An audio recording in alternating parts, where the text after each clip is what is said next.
کلیجہ ٹھنڈا نہیں ہوا، وہ اب بھی پاکستان کے وجود کو مٹانے کے در پہ ہیں۔ ہندوستان نے پاکستان میں اپنے ایجنٹوں کا جال پھیلا رکھا ہے۔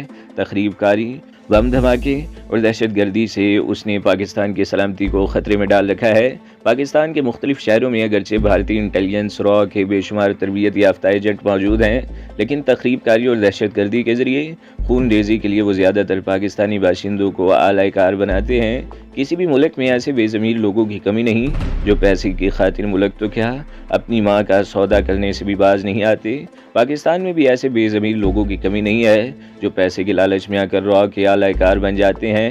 ایسے لوگوں کو دہشت گردی اور تخریب کاری کی باقاعدہ تربیت دی جاتی ہے، اور یہ تربیت راجستھان میں دی جاتی ہے۔ سیتا کہہ رہی تھی، عورت اور دولت کے لالچ میں اپنے دیش کا سودا کرنے والے بے ضمیر لوگوں کو سندھ کی طرف سے سرحد پار کر کے راجستھان پہنچا دیا جاتا ہے، جہاں مختلف کیمپوں میں انہیں تخریب کاری اور دہشت گردی کی تربیت دے کر واپس بھیج دیا جاتا ہے۔ ان کیمپوں میں ان کی برین واشنگ کر دی جاتی ہے کہ ان کے دلوں میں اپنے دیش یا اپنے لوگوں کے خلاف ہمدردی ختم ہو جائے، انہیں جلاد بنا دیا جائے اور وہ واپس جا کر اپنے ہی بے گناہ لوگوں پر موت برساتے رہیں۔ بے گناہوں کو خون میں نہلا دیا جائے اور سڑکوں پر ان کی لاشیں بچھا دی جاتی ہیں۔ سیتا خاموش ہو گئی۔ یہ میرے لیے ایک نیا انکشاف تھا۔ میرے جسم میں سنسنی کی لہریں پھیلتی چلی گئیں۔ بھارتی حکمرانوں کی تخریب کاری اور دہشت گردی کی پالیسی اب پاکستان تک محدود نہیں رہی، سیتا کہہ رہی تھی۔ را نے ایک اور خوفناک منصوبہ بنایا ہے، اور یہ منصوبہ ہے کہ پاکستانی نوجوانوں کے ذریعے جموں اور کشمیر میں وسیع پیمانے پر تخریب کاری اور دہشت گردی کی وارداتیں کرائی جائیں۔ کشمیریوں کو جب یہ پتہ چلے گا کہ ان کے ہمدرد بن کر آنے والے، ان میں گھل مل جانے والے پاکستانی ان پر موت برسا رہے ہیں، تو انہیں پاکستان سے بھی نفرت ہو جائے گی۔ پاکستان اور کشمیریوں میں اختلافات بڑھیں گے جن کا فائدہ ہندوستان اٹھائے گا، اور اس منصوبے کا ایک اور خوفناک پہلو یہ ہے کہ اسرائیلی انٹیلیجنس موساد کے ماہرین ان نوجوانوں کو تخریب کاری اور دہشت گردی کی تربیت دے رہے ہیں۔ مجھے رگوں میں اپنا خون جمتا ہوا محسوس ہونے لگا۔ یہ منصوبہ واقعی بہت خوفناک تھا۔ اگر یہ سازش کامیاب ہو گئی تو کشمیری عوام پاکستان کی حمایت اور ہمدردی سے بھی محروم ہو جائے گی، اور یہ بے گناہ اور معصوم لوگوں کی سرزمین جنت نظیر وادی ہمیشہ ہمیشہ کے لیے متعصب ہندوؤں کے انتقام کی آگ میں جلتی رہے گی۔ نہیں، ایسا نہیں ہونا چاہیے۔ میرے منہ سے بے اختیار نکلا۔ تو اب تم سمجھ گئے ہوگے کہ میں تمہیں جیسلمیر کیوں لائی ہوں، سیتا نے میری طرف دیکھتے ہوئے کہا۔ یہ کیمپ کہاں ہے؟ میں نے پوچھا۔ سیتا کے ہونٹوں پر خفیف سی مسکراہٹ آ گئی۔ اس نے درگا کی طرف دیکھا اور پھر میرے چہرے پر نظر جما دی۔ سیتا ان کیمپوں کے بارے میں بتا رہی تھی جہاں پاکستان سے اغوا کر کے لائے ہوئے نوجوانوں کی برین واشنگ کر کے اسرائیلی موساد کے ایجنٹ انہیں تخریب کاری اور دہشت گردی کی تربیت دے رہے ہیں۔ میں خاموش بیٹھا اس کی باتیں سن رہا تھا، اور میرے رگوں پہ میں سنسنی کی لہریں دوڑ رہی تھیں۔ شدید سردی کی ایک لہر تھی جو میری ریڑھ کی ہڈی میں برقی روح کی طرح دوڑ رہی تھی۔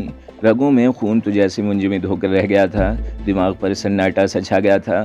بہت ہی خوفناک منصوبہ تھا۔ پاکستانی نوجوان کشمیر جائیں گے، کوئی ان پر شبہ نہیں کرے گا۔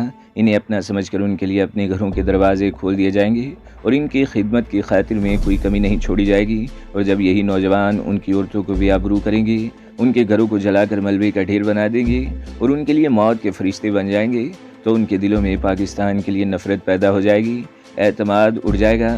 نفرت اور بے اعتمادی کی یہ خلیج وسیع اور گہری ہوتی جائے گی، اور اس طرح پاکستان اور کشمیری عوام ایک دوسرے سے دور ہوتے جائیں گے، اور اس کا فائدہ بھارت اٹھائے گا۔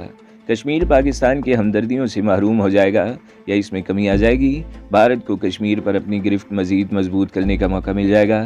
ان پر مظالم بڑھ جائیں گے، اور آزادی کی وہ تحریک جو نصف صدی سے جاری تھی دم توڑ جائے گی۔ کشمیر کی آزادی کے لیے جو ہزاروں قربانیاں دی گئی تھیں وہ رائے گاہ نہیں جائیں گی۔ مظلوم کشمیری ظلم کی چکی میں پستے رہیں گے، ان کی چیخیں گونجتی رہیں گی مگر سننے والا کوئی نہیں ہوگا۔ ان کی عورتوں کی عصمتیں لٹتی رہیں گی مگر کوئی انہیں بچانے والا نہیں ہوگا۔ ان کے گھر جلتے رہیں گے اور شعلے پھیلتے رہیں گے۔ نہیں، ایسا نہیں ہوگا، میرے منہ سے نکلا۔ ایسا ہونا بھی نہیں چاہیے، سیتا نے میرے کاندھے پر ہاتھ رکھتے ہوئے کہا۔ مجھے نہیں معلوم وہ کب اپنی جگہ سے اٹھ کر میرے قریب آ کر بیٹھ گئی تھی۔ اگر ایسا ہوگا تو سب کچھ ختم ہو جائے گا، تمام قربانیاں رائے گاہ جائیں گی، آزادی کی ساری تحریکیں ختم ہو جائیں گی، شہیدوں کی روحیں تڑپ اٹھیں گی۔ ایسا نہیں ہونا چاہیے، بالکل نہیں ہونا چاہیے۔ نہیں ہوگا، بالکل نہیں ہوگا، میں نے کہا۔ مجھے بتاؤ وہ کیمپ کہاں ہے، میں تباہ کر دوں گا اسے۔ دھیرج، سیتا نے میرا کاندھا دبایا۔ اب یہ بات تمہاری سمجھ میں آ گئی ہوگی کہ میں تمہیں یہاں کیوں لائی ہوں۔ کشمیر میں رہ کر تم بھارتی سیناؤں کے خلاف لڑتے رہتے، ایک کو مارتی تو اس کی جگہ 10 اور آ جاتے، اور یہ سلسلہ چلتا رہتا۔ پھر کوئی پاکستانی نوجوان تمہارے گروہ میں گھس جاتا تم اس پر اعتماد کرتی اور موقع پا کر وہی تمہاری پیٹھ میں چھرا گھونپ دیتا۔ تمہیں یہاں لانے کا مقصد ہی یہ ہے کہ ایسا موقع ہی نہ آنے دو۔ آزادی کی تحریکوں کو نقصان ہمیشہ غداروں نے پہنچایا ہے، اور غداروں کو شناخت کرنا بہت مشکل ہوتا ہے، اور جب شناخت ہوتی ہے تو تحریک کو ناقابل تلافی نقصان پہنچ چکا ہوتا ہے۔ مشرقی پاکستان کی مثال تمہارے سامنے ہے۔ اگر شیخ مجیب الرحمن غداری نہ کرتا تو مشرقی پاکستان بنگلہ دیش نہ بنتا۔ اس نے آخری وقت قرآن پر ہاتھ رکھ کر قسم کھائی تھی کہ وہ ڈھاکہ پہنچتے ہی اپنے لوگوں کو سمجھائے گا اور انہیں بتائے گا کہ پاکستان ایک رہے گا تو مضبوط رہے گا، پاکستان کی سلامتی ہی میں اس کی بقا ہے۔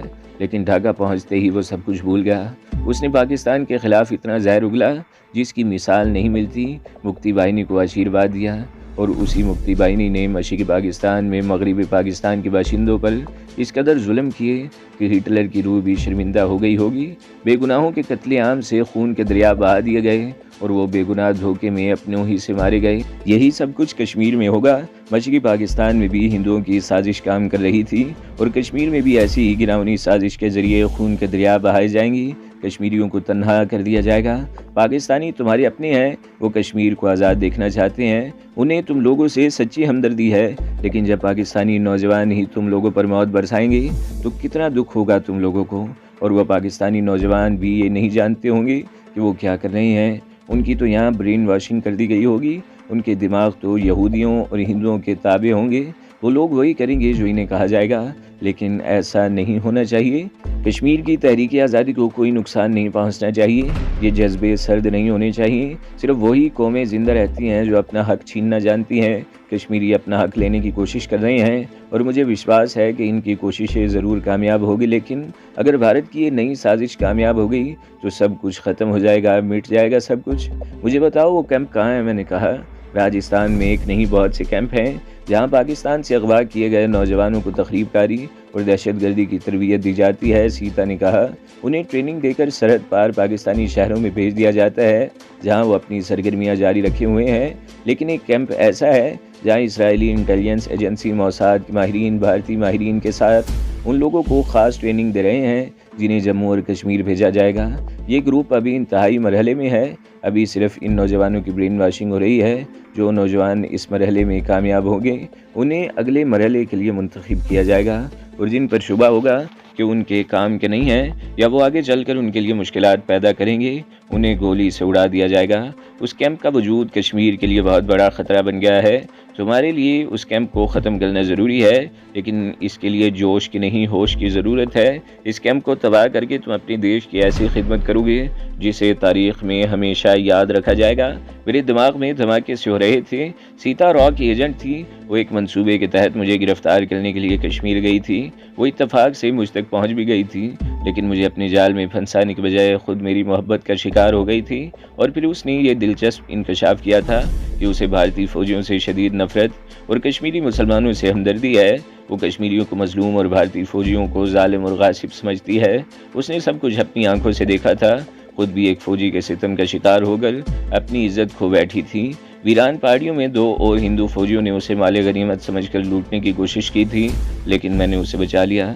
سیتا کے جذبات کچھ اور شدید ہو گئے۔ اپنی محبت، اپنے خلوص کا یقین دلانے کے لیے اس نے مجھے اپنی سپردگی میں دے دیا تھا، اور پھر جموں میں مانسر جھیل کے کنارے رنگ رلیاں مناتے ہوئے بھارتی فوج کے اعلیٰ افسروں پر مجاہدین کے ساتھ حملے میں حصہ لے کر اس نے یہ ثابت کر دیا تھا کہ اسے بھارتی فوجیوں سے واقعی شدید نفرت اور کشمیری مسلمانوں سے ہمدردی ہے۔ وہ مجھے میرے محاذ سے دور لے آئی تھی۔ اس طرح وہ اپنے مقصد میں کامیاب ہو گئی تھی کہ مجھے کشمیر کے محاذ سے ہٹا دے گی۔ میرے دل میں قدم قدم پر سیتا کے بارے میں شبہات جنم لیتے رہے۔ مجھے ہر لمحہ یہ دھڑکا لگا رہتا کہ وہ کسی بھی وقت مجھے کسی اتھارٹی کے حوالے کر دے گی۔ سیتا مجھے جیسلمیر لے آئی۔ راستے میں ہنومان گڑھ کے گیسٹ ہاؤس میں را کے ایک آدمی نے اسے دیکھ لیا۔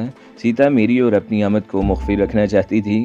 اس نے را کے اس ایجنٹ کو موت کے گھاٹ اتار دیا اور مجھے لے کر جیسلمیر پہنچ گئی، اور یہاں اگلے ہی روز اس نے اپنے کزن کیپٹن گوپال کو بے دردی سے موت کے گھاٹ اتار دیا۔ اس طرح اس نے اپنا انتقام لے لیا، بلکہ ایک بار پھر یہ ثابت کر دیا کہ اسے بھارتی فوجیوں سے کوئی ہمدردی نہیں۔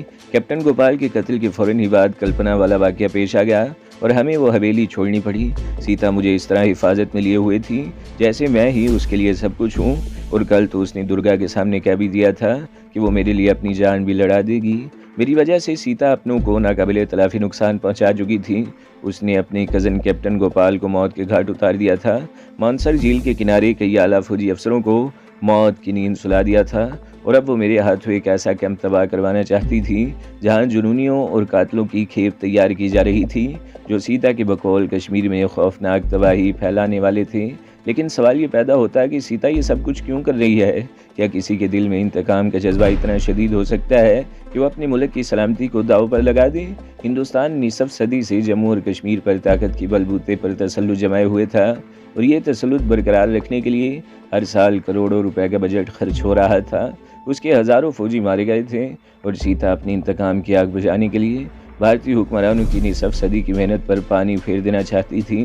سیتا را کے ایجنٹ کی حیثیت سے مجھے گرفتار کرنے کے لیے کشمیر گئی تھی۔ وہ مجھ تک پہنچ گئی اور میرے عشق میں مبتلا ہو گئی۔ وہ مجھے وہاں سے بھی لے آئی تھی۔ اس نے کیپٹن گوپال کو قتل کر کے اپنی بے عزتی کا بدلہ بھی لے لیا تھا۔ اس کے بعد سب کچھ ختم ہو جانا چاہیے تھا۔ وہ مجھے لے کر کسی اور پرسکون جگہ پر چلی جاتی اور مجھے یہ باور کرانے کی کوشش کرتی کہ آگ اور خون کے کھیل میں کچھ نہیں رکھا، کشمیریوں کو لڑنے دو، ہم میدان جنگ سے بہت دور پرسکون جگہ پر آ گئے ہیں جہاں کوئی خطرہ نہیں ہے، آؤ ہم سب کچھ بھول کر پریم کے گیت گائیں اور ایک دوسرے کی محبت میں کھو کر جیون بتائیں۔ لیکن ایسی کوئی بات نہیں ہوئی۔ اس نے دہشت گردی کے کیمپ کی بات کر کے میرے جذبات کو اور مہمیز کر دیا، سینے میں دبی ہوئی چنگاریوں کو ہوا دے کر بھڑکا دیا۔ ایسا کیوں تھا؟ کیا واقعی وہ کشمیر کو ایک گھناؤنی سازش سے بچانا چاہتی تھی، یا اس کے من میں کچھ اور تھا؟ وہ کوئی خاص مقصد حاصل کرنا چاہتی تھی، ایسا مقصد جو اس کے لیے کشمیر کی قیمت سے بھی زیادہ اہم تھا۔ سیتا ایک سابق راجا کی بیٹی تھی۔ سازشیں ان راجاؤں کی فطرت کا خاصہ تھیں۔ وہ اپنی ریاست کی وسعت اور اقتدار کو مستحکم کرنے کے لیے ایک دوسرے کے خلاف سازشوں کے تانے بانے بنتے ہی رہتے تھے، اور سیتا بھی ایک راجا ہی کی بیٹی تھی جس سے اس کا راج پاٹ چھن گیا تھا۔ سیتا اس راجا کی بیٹی تھی۔ سازش کے جراثیم اس کے خون میں بھی ہوں گے، لیکن وہ ایسی کیا بات تھی جس کے لیے وہ اپنے ہی دیش کو داؤ پر لگانے کو تلی ہوئی تھی؟ میں جیسے جیسے سوچتا گیا میرا ذہن الجھتا گیا، کوئی بات میری سمجھ میں نہیں آ رہی تھی۔ کیا سوچ رہے ہو؟ کہاں کھو گئے؟ سیتا کی آواز سن کر میں چونک پڑا، میرے خیالات منتشر ہو گئے۔ وہ کچھ نہیں، میں نے جواب دیا، تمہاری باتوں نے مجھے بری طرح الجھا دیا ہے۔ اس میں کون سی الجھن ہے مہابیر؟ اس مرتبہ درگا نے لب کشائی کی۔ وہ جس طرح شروع سے ہماری گفتگو میں حصہ لے رہی تھی، اس سے اندازہ لگایا جا سکتا تھا کہ وہ پہلے ہی سب کچھ جانتی تھی۔ سیتا تو تمہیں ایک موقع فراہم کر رہی ہے، وہ کہہ رہی تھی، اگر تم نے ذہانت اور عقل مندی کا ثبوت دیتے ہوئے اس موقع سے فائدہ اٹھاتے ہوئے اس کیمپ کو تباہ کر دیا اور اس سازش کو بے نقاب کر دیا، تو تم اپنے کشمیر کے لیے بہت بڑا کارنامہ انجام دے سکو گے۔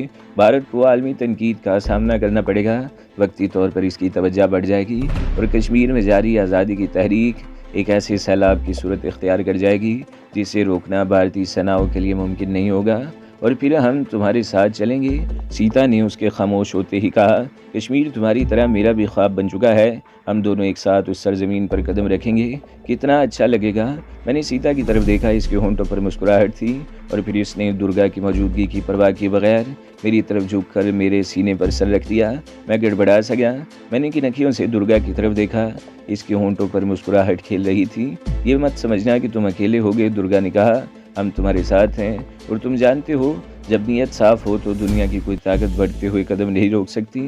میں پورے یقین سے کہہ سکتی ہوں کہ تم سے سیتا کا پریم اور وطن سے تمہاری محبت ضرور رنگ لائے گی۔ وطن سے دور وطن کی سیوا کر کے اس محاذ پر بھی کامیابی تمہاری قدم چومے گی۔ میں نے اپنے وطن کی خدمت اور آزادی کے لیے رائفل اٹھائی تھی۔ میں نے سیتا کا اپنے سینے سے سر ہٹاتے ہوئے کہا، رائفل اب میرے ہاتھ میں نہیں رہی، لیکن یہاں بھی اگر مجھے موقع مل رہا ہے تو میں اس سے فائدہ اٹھانے کی کوشش ضرور کروں گا، خواہ اس کے لیے میری جان ہی کیوں نہ چلی جائے۔ لیکن میں اس کیمپ کے بارے میں ذرا اور تفصیل سے جاننا چاہتا ہوں۔ دیش سے محبت کا جذبہ ایسا سچا اور اتنا شدید ہو تو طوفان بھی راستہ نہیں روک سکتے، درگا نے کہا۔